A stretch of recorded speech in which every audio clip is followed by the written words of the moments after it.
अस्सलाम वालेकुम। उम्मीद करता हूँ कि आप लोग खैरियत से होंगे। आज हम फ़िज़िक्स 101 का लेक्चर नंबर 39 कर रहे हैं, स्पेशल रिलेटिविटी के बारे में। अब स्पेशल रिलेटिविटी होती क्या है? दरअसल इसको हम कहते हैं मॉडर्न फ़िज़िक्स भी कहते हैं, ठीक है। तो ये वो फ़िज़िक्स है जो न्यूटन्स के बाद की जो फ़िज़िक्स आई है ना, उसके बारे में हम पढ़ेंगे, ठीक है।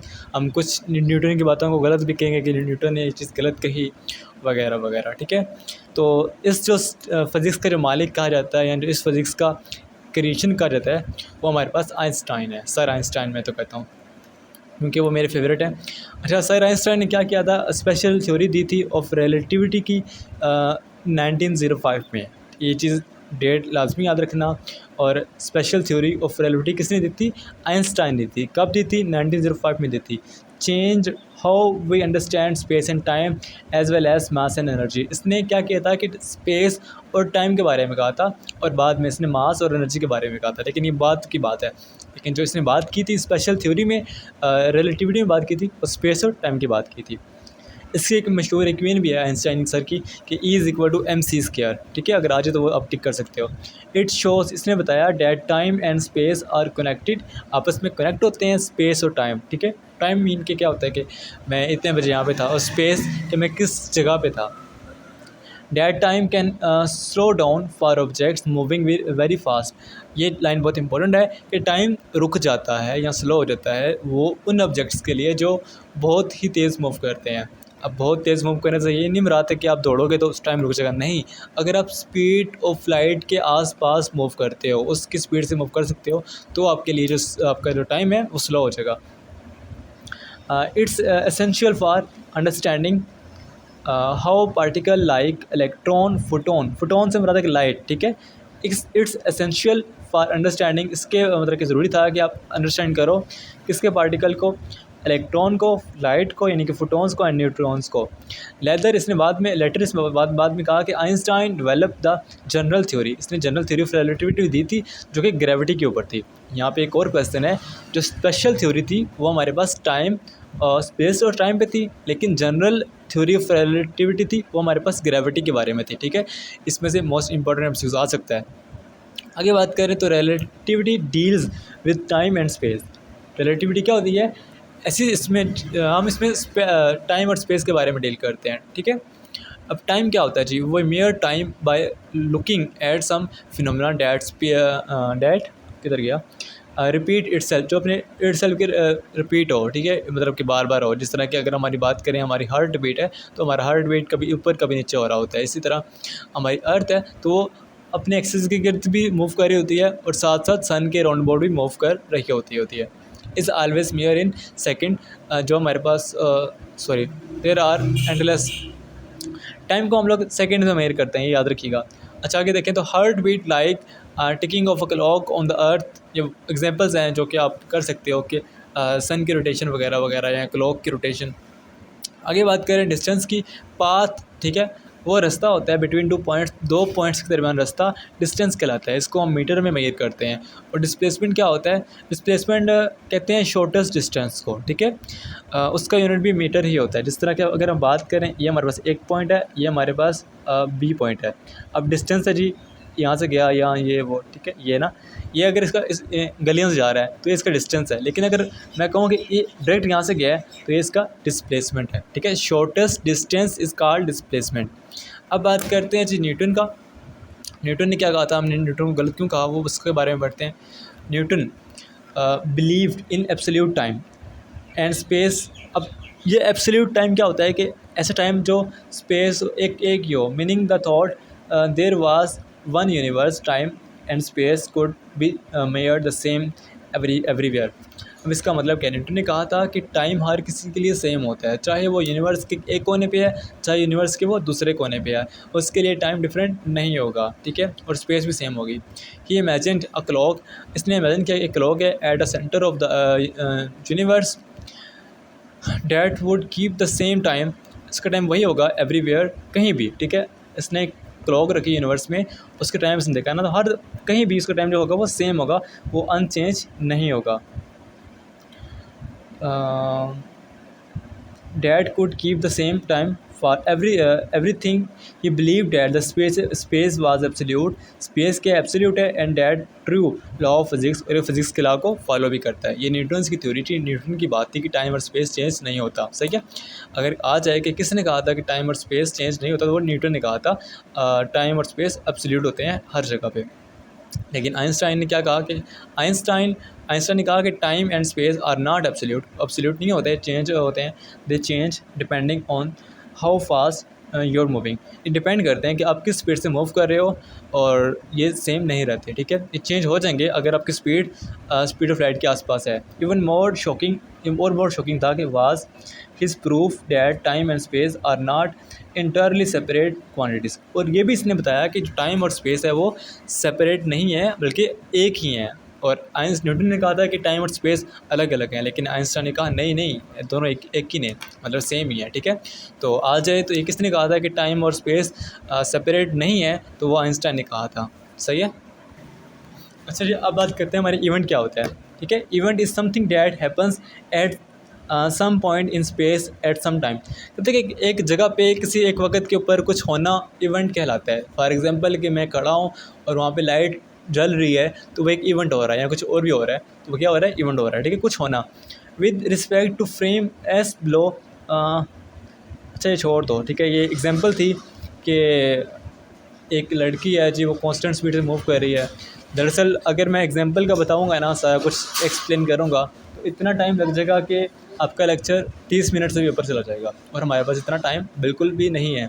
हम सिर्फ उतना करेंगे जो हमें इंपॉर्टेंट है एमसीक्यूज़ के लिए। ठीक है, मेन चीज़ें।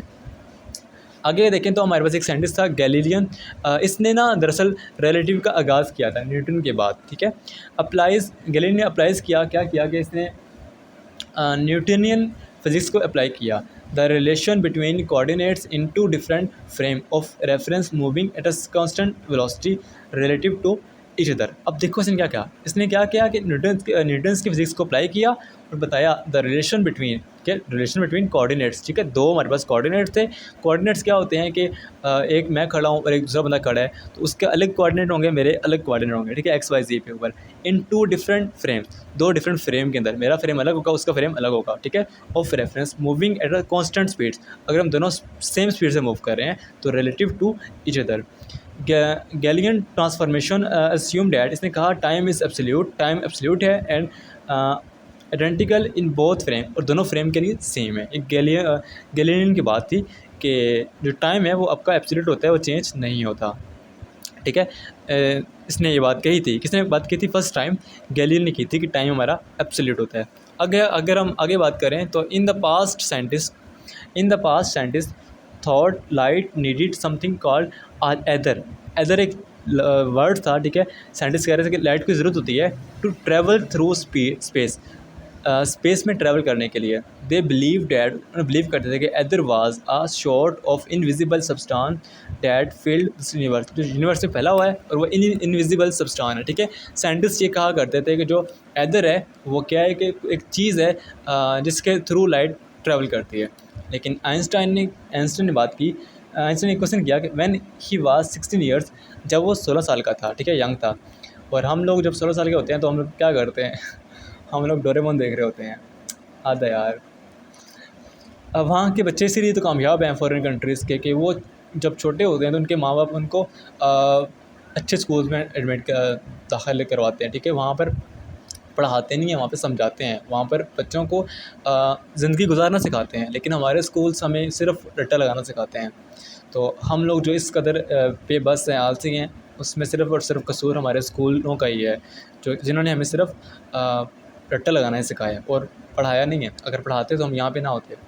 है इफ़ आई रन, आइंस्टाइन ने कहा अगर मैं भागता हूँ हैंडिंग अ टॉर्च, एक टॉर्च को लेके, will the light coming from the torch also more fast. कहता है कि एक टॉर्च है जो कि जल रही है, अगर मैं उसको लेके रन करता हूँ, भागता हूँ, तो जो टॉर्च की स्पीड है क्या वो मेरे भागने से और ज़्यादा हो जाएगी और फास्टर हो जाएगी। ये क्वेश्चन था आइंस्टाइन का। और जो पास्ट फिज़िक्स थी ना, वो ये कह रही थी कि हाँ ये ठीक है, ऐसा ही होगा। न्यूटन की फ़िज़िक्स ये कह रही थी, गैलीलियो की फ़िज़िक्स यही कह रही थी कि यस ऐसा होना चाहिए, लाइट को और स्पीड से मूव होना चाहिए। ठीक है, अकॉर्डिंग टू अर्लियर थ्योरीज पुरानी थ्योरी के मुताबिक यस, इसका आंसर बिल्कुल ठीक था कि ऐसा हो सकता है, लेकिन but Einstein theory of relativity later बाद में show that speed of light is constant for all observer. लेकिन आइंस्टाइन ने कहा बाद में, ठीक है, कि लाइट की स्पीड कांस्टेंट होती है, वो चेंज नहीं होती हर ऑब्जर्वर के लिए। तो वो अगर हम देखें तो स्पीड ऑफ लाइट कितनी होती है हमारे पास, 186,282 माइल्स पर आवर, ठीक है। अगर आ जाए माइल्स में तो आपका ये होगा, अगर आ जाए किलोमीटर में, ठीक है, तो आपका ये होगा 299,792 किलोमीटर पर सेकेंड।